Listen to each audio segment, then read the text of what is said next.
Hello, everybody, and welcome to 38 Weeks to Go, your weekly podcast about fantasy football.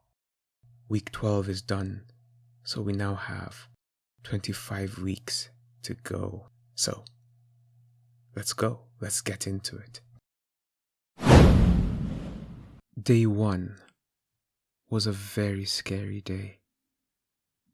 By the end of the day, I was very panicked. I thought, oh shit, we're having a replay of last week's Gameweek. Son had started and done nothing.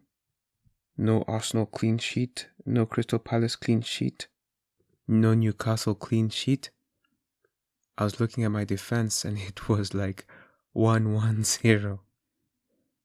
It was a horrible place to be. So I was praying for Salah to do the business. So, let's look at day 1. Spurs' defense was looking shifty from the beginning. When I saw Davis, the left back, was playing as a centre back, and Royale, the right back, was playing as a left back, I was a bit worried. Then they scored it within the first 3 minutes, and I was like, oh, maybe the boys will be alright. And for 90 minutes, that was true, at least on paper. In reality, Spurs deserved to lose this game. They were second best the whole game. After the 3rd minute, after they scored, they did nothing. Wolves were dominant. They created chance after chance after chance after chance. Without their set defense and without Maddison, Spurs looked like a different team altogether. So much so, I'm wondering if it's worth it to have Son anymore in my team. For Spurs, it was Johnson who scored off a lovely move. The assist came from Pedro Porro. For Wolves, Sarabia was the main man.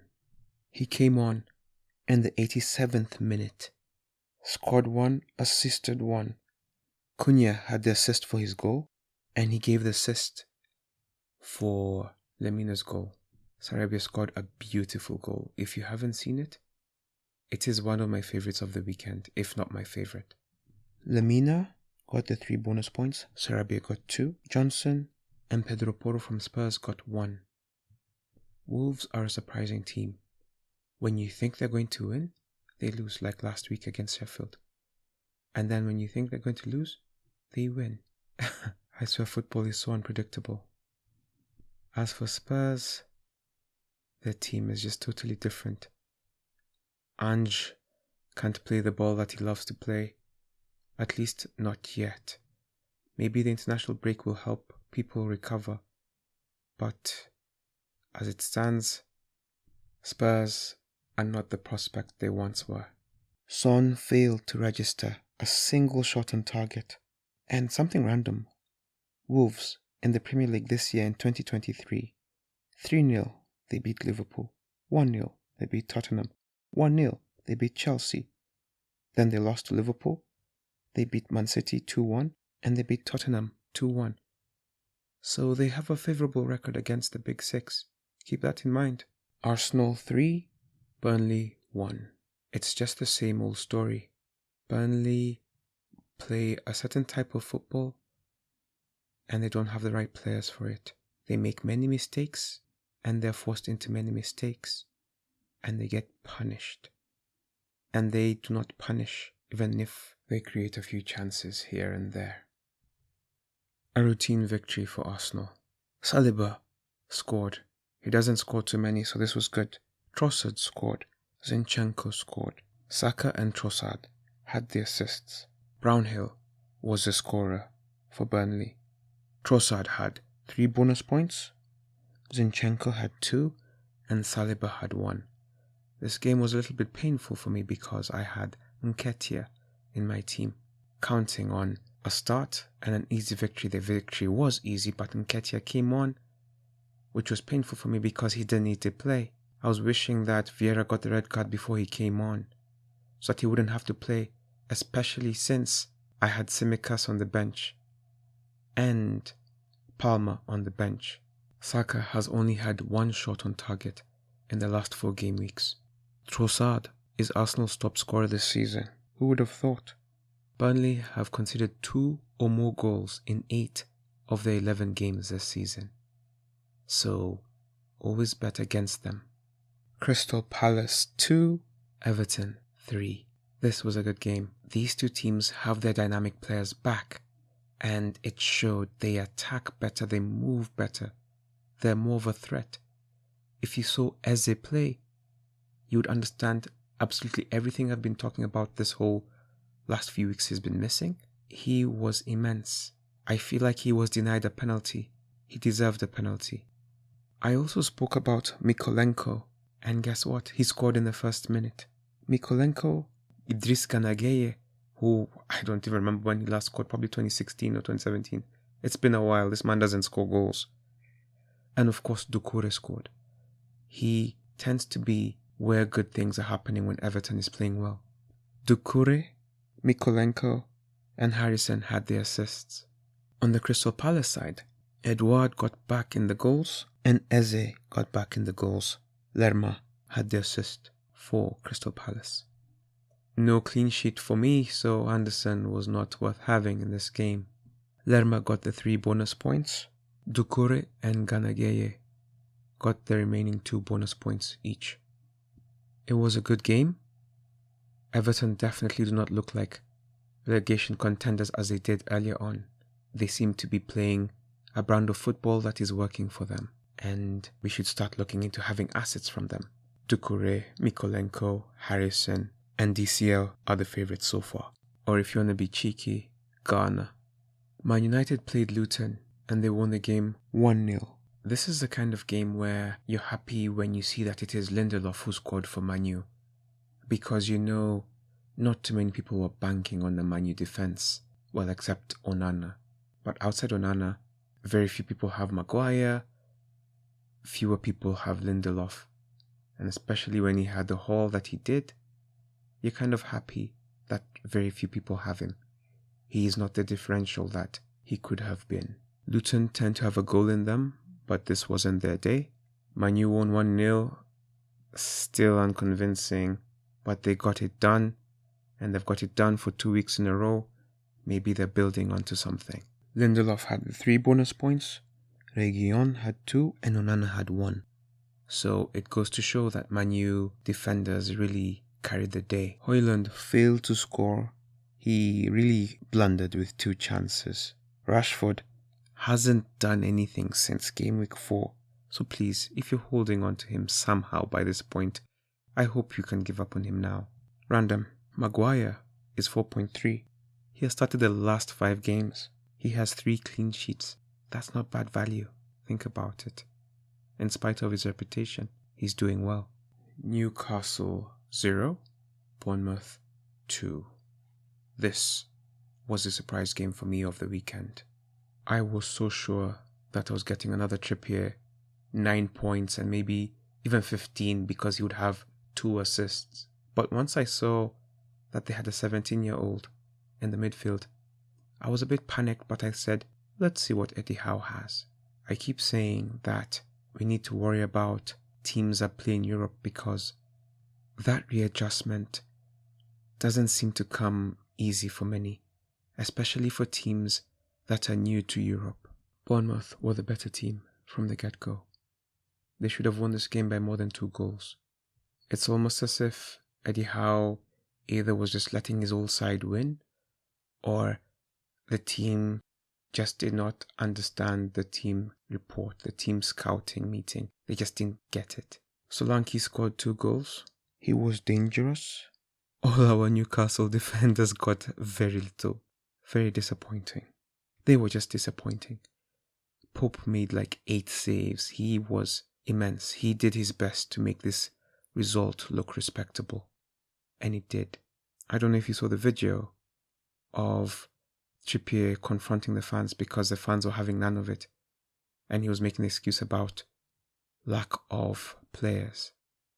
But it wasn't about that. They just did not perform. Even with the players they had, they just didn't challenge Bournemouth. Solanke had 3 bonus points. Neto had 2.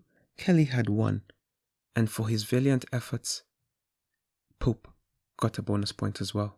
Solanke is now the 4th best forward in the FPL. 6 goals and 1 assist. And he's only selected by 2.5. That is a differential right there, guys. Newcastle have only kept 1 clean sheet away from home, and that was in that mauling of Sheffield. They have otherwise conceded away from home in every other game. Aston Villa 3, Fulham 1. If there's only one positive for Fulham, it's that they looked like they could attack, like they could create chances. Raul Jimenez scored his first goal for who knows how long, and maybe this is the beginning of something for them. Aston Villa recovered from the poor showing they had last week and played much, much better. Robinson scored an own goal that gave Aston Villa a goal. McGinn scored a really good goal. And Watkins finally is back amongst the goals. For those of you who had him, and I saw many of you did, I'm sure you were very pleased. For Fulham, Raul Jimenez. And the assist was from Robinson, the own goal scorer. For Aston Villa, Bailey and Diaby had the assists. Bailey and Diaby, Watkins are proving to be still the best players to have in that team. Douglas Luiz, it seems his run is a bit over right now, but we shall see. Matty Cash, I'm still holding on to him. He's still a good defender to have, along with Luka Dean. McGinn had 3 bonus points. Raul Jimenez had 2. Robinson and Watkins had 1 bonus point each. Watkins is having a great season. 11 goals and assists in the Premier League. Only Salah and Haaland are doing better than him. And he also missed an easy chance against Fulham, so he could have done more. Also, Aston Villa have won 13 straight games at home, and Watkins has given returns in 10 of the last home games. So he performs at home, and he's a bit shy when he has to leave Villa Park. Brighton 1, Sheffield 1. This was also another disappointing game. This was supposed to be a soft landing spot for Brighton after Europe. But they got a red card, and that changed everything. They had gone up, but they couldn't hold on to the lead. And the game could have gone either way. They were still the better team, but they needed to score 2 because they always concede. Mitoma started from the bench, and I think it was an attempt to rest him. They're not as strong as they were at the beginning in terms of squad depth, and it is showing. A lot of people had anticipated Ferguson starting and of course scoring, but he was nowhere near the pitch, not even on the team roster for the day. And in a horror story, I saw that somebody had captained him. Fantasy stuff, especially when you try to be clever. Adingra scored a really beautiful goal, and I'm beginning to wonder if I should be having him instead of Mitoma in my team. The 1-2 he played with Bonanote was good, and that was Brighton at its finest. After that, I don't think they were ever that good again in the game. Sheffield are just Sheffield, and they fought. They made it interesting once the red card happened, and through their efforts, they managed to force an own goal through Adam Webster. Brighton have 7 injuries. I don't know how they're going to survive this. They just need to score, but they're not scoring, so it's going to be a bit tough. Although their fixtures aren't that difficult, so they have a chance to come out of this unscathed. Adingra got the 3 bonus points. Fotheringham got the 2 points. Kroos and Igor got 1 point each. Liverpool 3, Brentford 0. At this point in the day, I was still panicking because I needed Haaland or Salah to score, because that was the only way my game week was going to be saved. And Salah delivered. The first time I bet against Haaland, and it worked. Well, it was balanced because they both got the same amount of points. However, Salah is the first player to cross 100 points this season. So, if you still do not have him, just use the wild card now. He's already 13 now. He's already expensive. if you keep waiting, it's just going to be 14. So just get him into your team now. Haaland, Salah, let's just go. Close your eyes, do it. Salah had 2 goals. Nunez had 2 goals disallowed, rightfully so. He was offside for both of those goals. As this game was going on, I was praying that Mitoma doesn't come on because I had Tsimikas on the bench. Tsimikas had 2 assists. Finished the game with 15 points because they kept a clean sheet. So painful. That's the highest bench points I've had this season. A combination of him and Palmer on the bench gave me 21 points on the bench. Oof, that's painful. I could have finished with close to 80. Shit, no. I would have finished well above 80. Okay, let me just move on. That's painful. Brentford was second best. Mbumo had a really, really good chance. He had a really, really good chance. But he fluffed it. I don't know what he was thinking. He could have given us points. But maybe the occasion was too big for him. He just really fumbled. I don't know what he was thinking. Salah had 2 goals. And Jota had the other goal. Tsimikas had 2 assists. Nunez had the assist for Liverpool. The other assist. Gakpo wasn't on the bench or anything. I don't even know if he's injured. Maybe he's having a kid or something. But for whatever reason, it seems like Nunez is a starter now. So if you're one of those people who was waiting for some stability, I think we are being answered right now. Fun fact, Darwin Nunez has provided 7 assists in the Premier League. All 7 assists have been for Salah, so they make a good 1-2 punch. Salah is having a great season. He's recorded a goal involvement for the 15th Premier League home game in a row, so just get him into your team, that's all. There's no shame in losing to Liverpool. Brentford will just have to pick themselves up and just look forward to next week. That's all. Salah and Tsimikas both had 3 bonus points. Trent had 1. West Ham 3, Nottingham Forest 2. I was just talking shit about James Ward-Prowse the other day, saying he had disappeared, and he returned with 2 assists. Set pieces were key in this game, and Bowen and Susek scored both of their goals off headers from James Ward-Prowse's foot. Paqueta scored the other goal, which was coincidentally the first goal of the game. For Nottingham Forest, 2 people have been recommending performed. Elanga and Awoniyi. Ola Aina had an assist, and this is the second game in a row where he's had an assist. Gibbs White had the other assist for Nottingham Forest. I feel like West Ham really stole this victory. I thought Nottingham Forest were the better team, but football only rewards a team that scores the most goals. Ward-Prowse had 3 bonus points, Paqueta had 2, and Bowen had 1. I have seen that in the group. Most of the people who did well had Bowen in their team as well. He has scored 8 goals this season, and I feel embarrassed to say that I have not had 1 of those goals. Ward-Prowse created the most chances this game week with 5. 2 big chances, and he provided 2 assists. He has now provided 5 this season. And now we move to the last game. We have saved the best for last. Man City 4, Chelsea 4. I have been telling you guys that Chelsea play hard.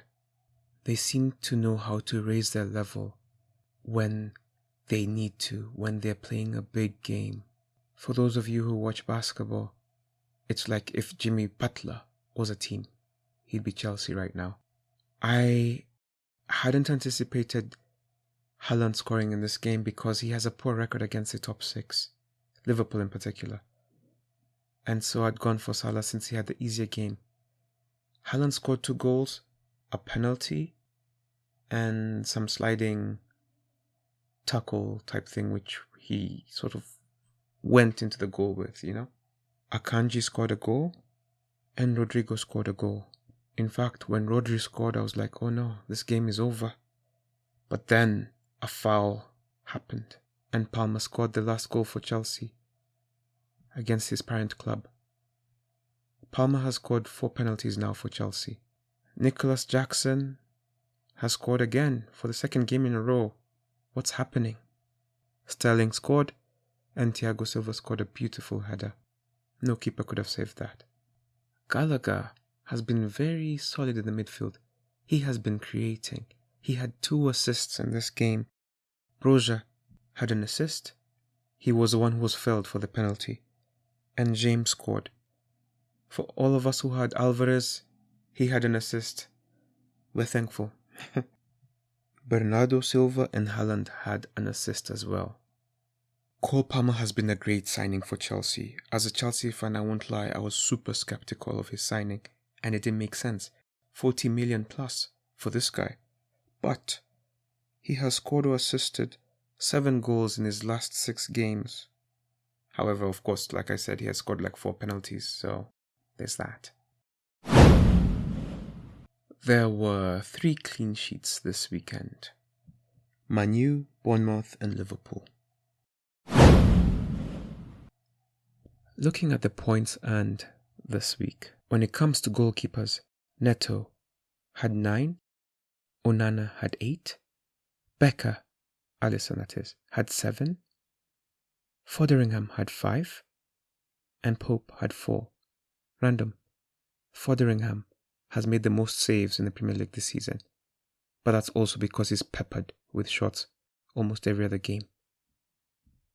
In defenders, Tsimikas has 15 points, Lindelof got 15 points, Zinchenko had 10 points, Saliba had 9 points, and Mykolenko had 9 points. For midfielders, Salah had 16 points, Trossard had 13 points, Doucouré had 11 points, James Ward-Prowse had 11 points, and Sarabia had 11 points. Midfield was really strong this round. Looking at the forwards, Haaland had 16 points, Solanke had 13 points, Raul Jimenez had 8 points, Watkins had 6 points, Edouard and Awoniyi were tied for 5th with 6 points. And now, the moment we have all been waiting for. Looking at our league table, Leon Mortier stays at number 1 with 788 points. He is just 7 points ahead of Simonani Jua. Goodness gracious me, Leon is still running. Number 3 is Don't Bottle It This Year, led by Alex Mutune with 769. He's roughly 12 points behind number 2. Alex Mutune has 95 points. He is our top tally manager this week, and I will be seeking an interview with him soon. If you remember 2 weeks ago, I kept saying that I really loved his team, and it seems like it has bore fruit. Mutune displaced Vexity, who had 80 points, and now is number 4 and is 8 points behind number 3. Number 5 is Mato FC, and he's about 42 points behind number 4. So number 1 to 4 are really breaking away. At the bottom of the table, Enter the Woo is still at the bottom, but he's now only 6 points behind number 20. Number 20, he sleeps through storms. I think he slept through this weekend. He did not change his team, and he's sleeping through fantasy. He does not have Haaland or Salah in his team. So 37 points was the best he could do. I'm sure he will remedy that situation soon. Number 19 had 73 points. So at the bottom, we have 560 points. Then number 20, 566. Number 19 has 597. And so you can see there's a gap between number 19 and 20. And then between number 18 and 19, there are 4 points. Jeremiah Obiri, who I had spoken about last week. The man who's just left his team to be, I will tell you for free, 1, 2, 3, 4, 5, 6, 7, 8, 9, 10. 10 players had 0 in his team. No, you do not mishear that.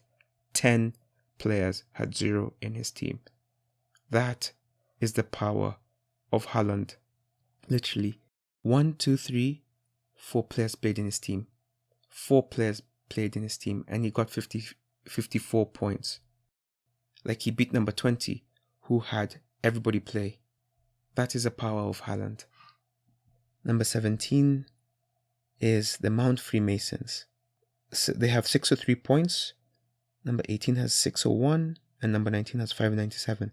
So, and then between them and now I guess mid-table is 30 points, because number 16 has 634 points. So their battles at the top, in the middle, at the bottom. 8 out of 10 people in the top 10 have both Salah and Haaland in their team. So if you want to catch up with the top 10, you need to get those 2 players in, because you can't afford to lose those points. Looking at the teams, Dark Horse managed by LED, number 13, had a very interesting team. With both Mykolenko and Tsimikas, he's a man who's making decisions, the differential decisions to make it. Well done. Well done. I saw Mr. Tommy had brought in Doku after his 22-point haul. This week he has 0. I'm so sorry. That's so painful. Doku, I told you guys that's what would happen. Doku. And I'm sure next week he'll do the opposite. It is international break, and therefore do not make any rush changes to your team, because as you know, there could be injuries. I will make a preview for Gameweek 13 as we get closer, and in between then, I will do my best to get an interview with Alex Mutune. Until the next one, well done on recovering from last week. That's the importance of taking it 1 week at a time. You always have time to change. So, have a great week, guys. See you soon. Bye-bye.